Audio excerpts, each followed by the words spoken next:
I'm not gonna tell anybody, don't spend on the things that give you joy. Do it, as long as it's in reason.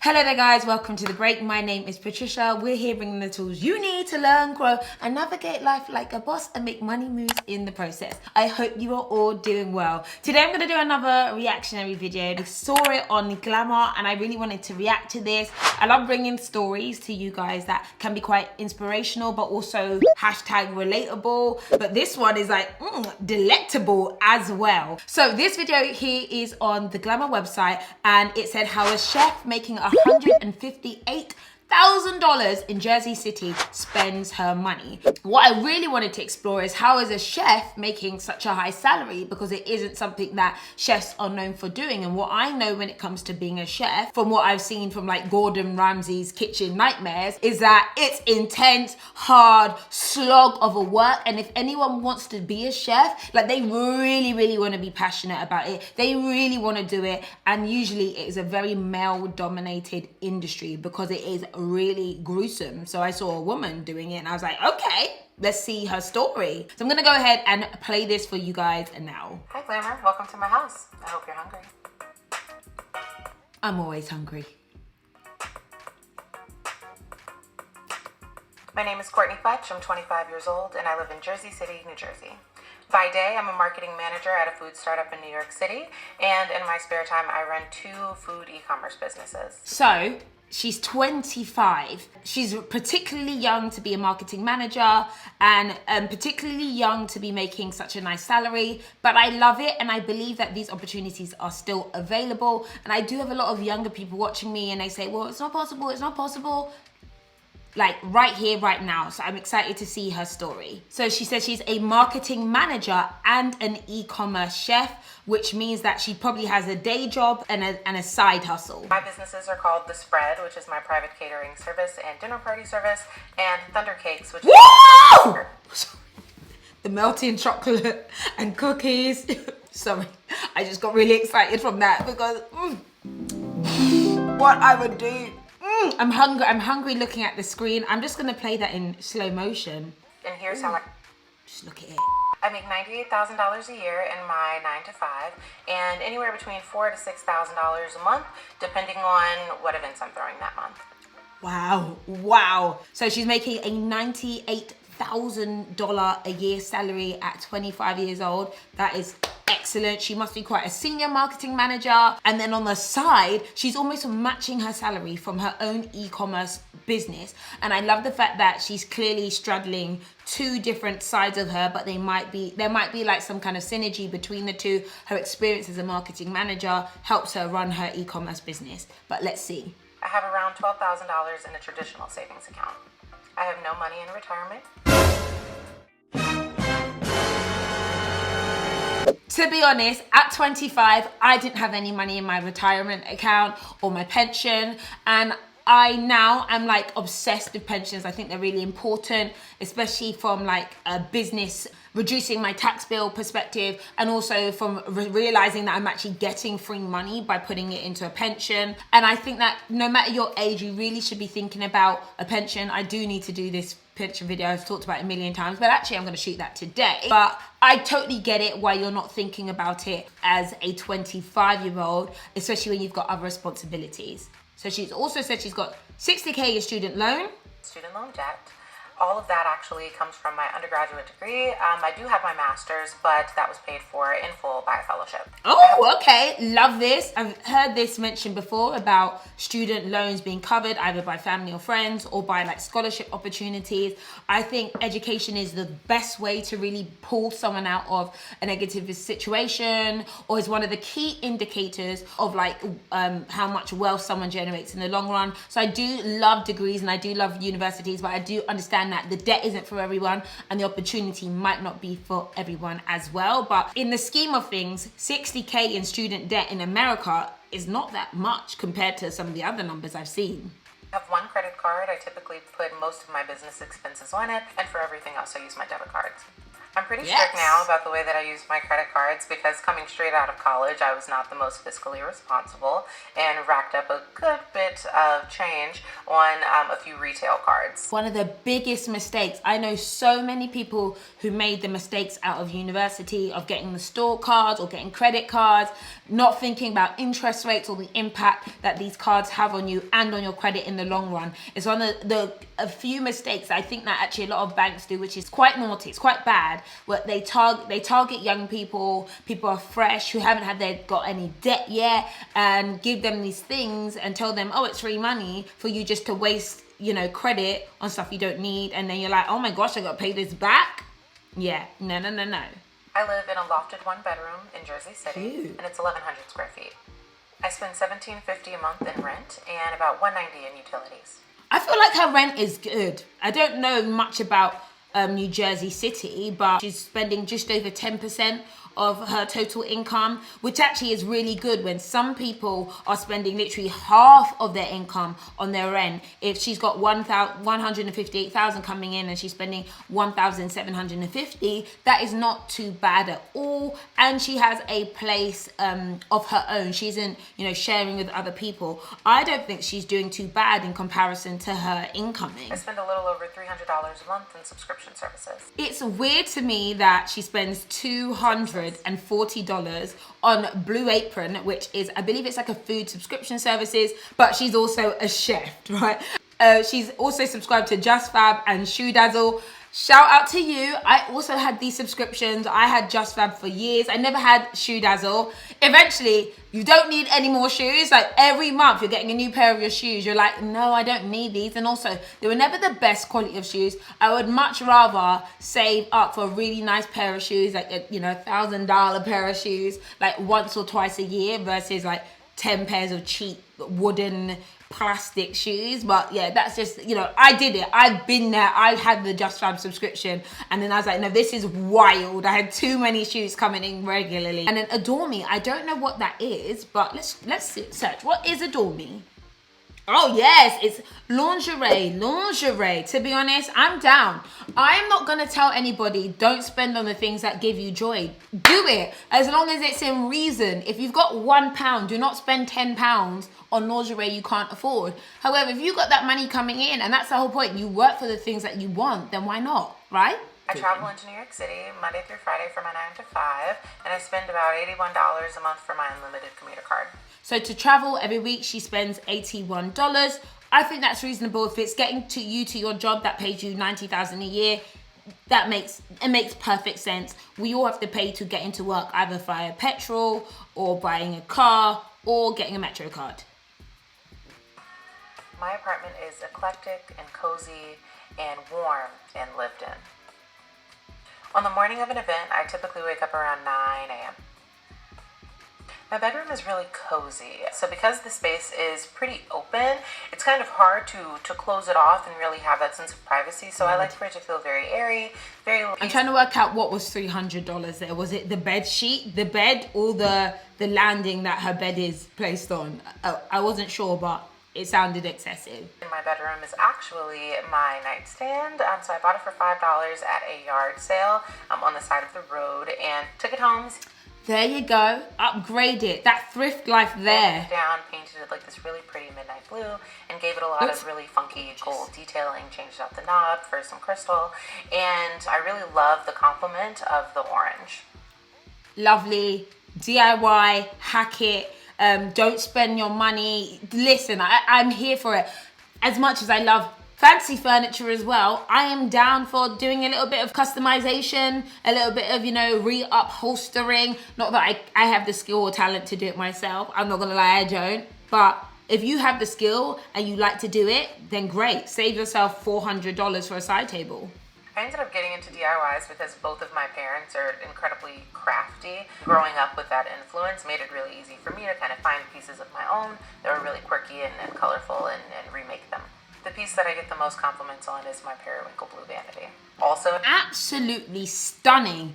I know that if I tried to make something like this, it would look a hot mess. I'm not gonna lie. It would look like my 4-year-old done it. Yeah, no, I'm not that way inclined. Let me leave it for those with the experience. A Craigslist find. I found it for $150. At first, I painted it black, which ended up being a very terrible choice for the space.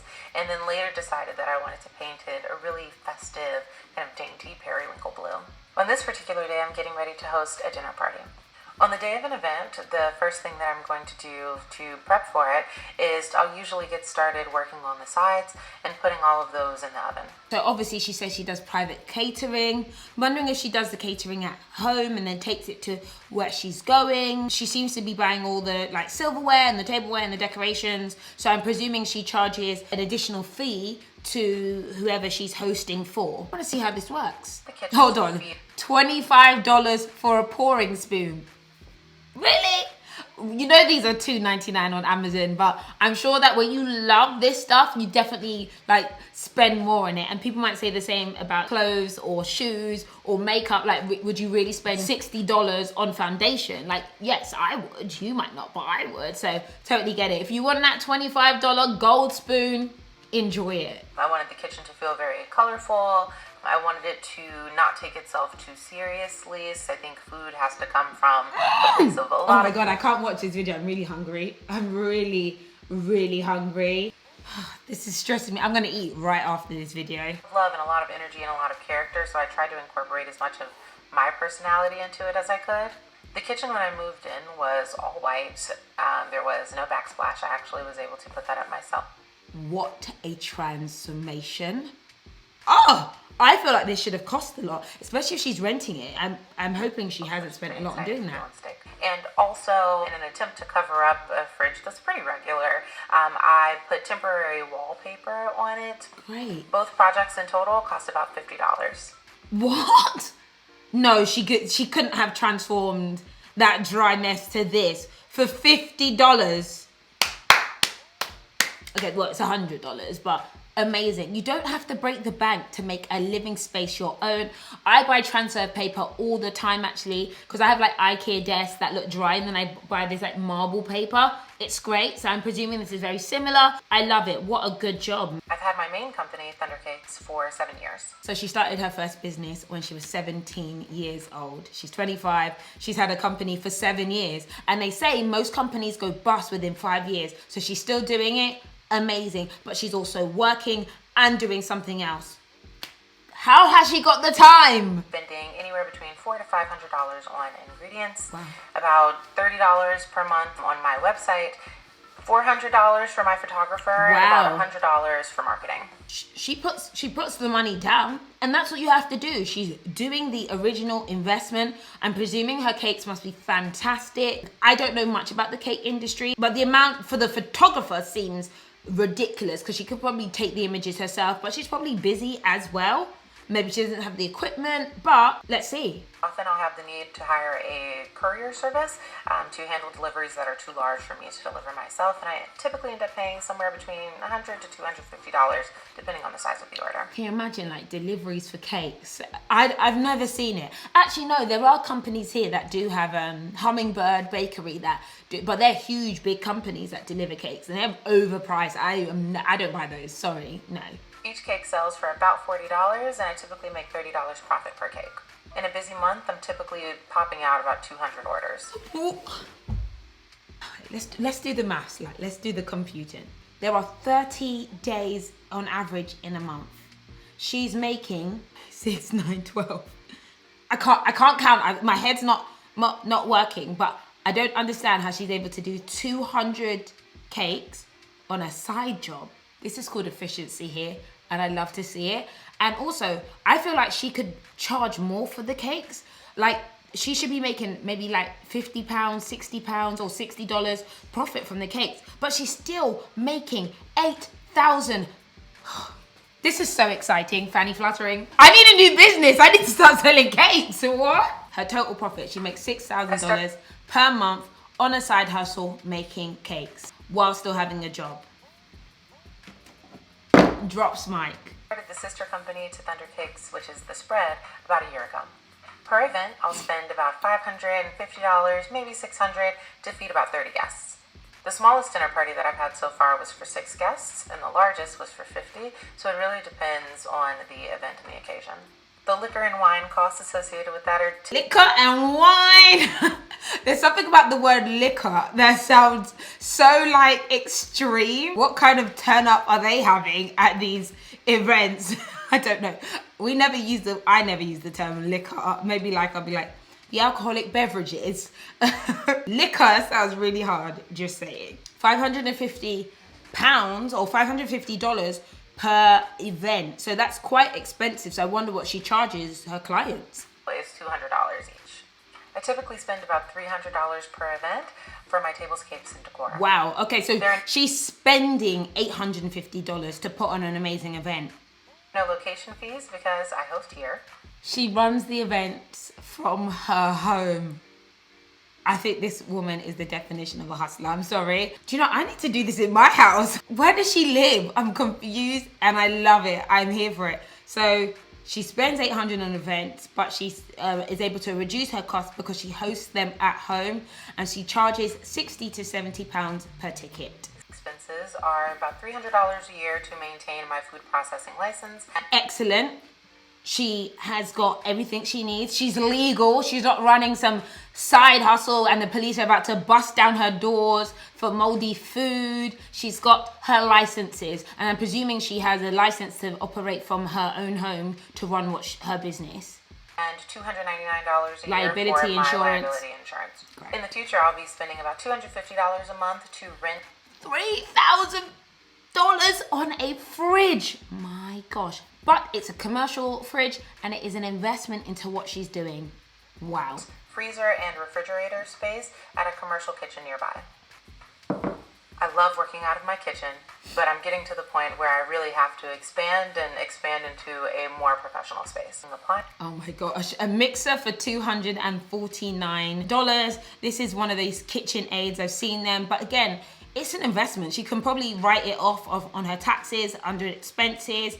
This is what she uses to actually make money. Now we've got about 4 to 5 hours before the start of the event, and I've got a little bit of downtime.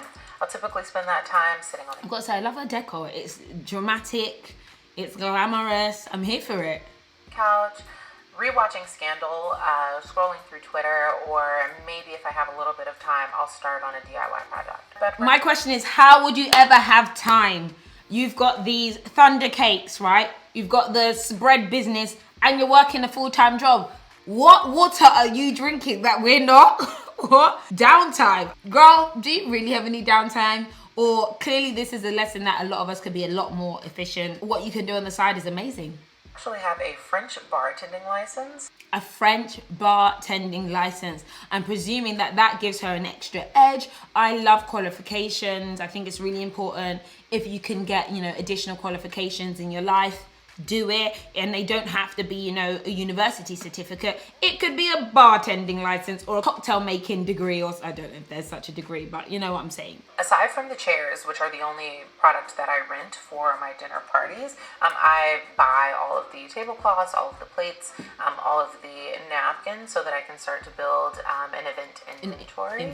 Yeah. Once Great. the table is ready and Great. the food. Wow. She seems really smart. And it's true. If rather than having these additional ongoing costs, she's buying the stuff herself because she's reinvesting all of her profit, which is amazing.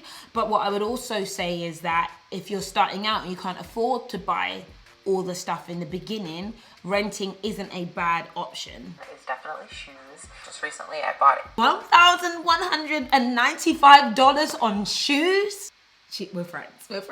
I know I'm like the finance girl, and I know I'm like, don't spend any money, but do you know what? I still like stuff. I still buy it. The whole thing is to ensure that I can raise my income level enough to be able to buy the things that I love. I do not believe in saying don't have anything forever. I'm not a minimalist like that, but cut your cloth according to your size is what my mummy would say, and what I try to live by. a pair of gorgeous Louboutin heel sandals, which I'm very excited to pull out this summer. I like shoes because they help my posture. Sure, Jan, sure. you like shoes and posture.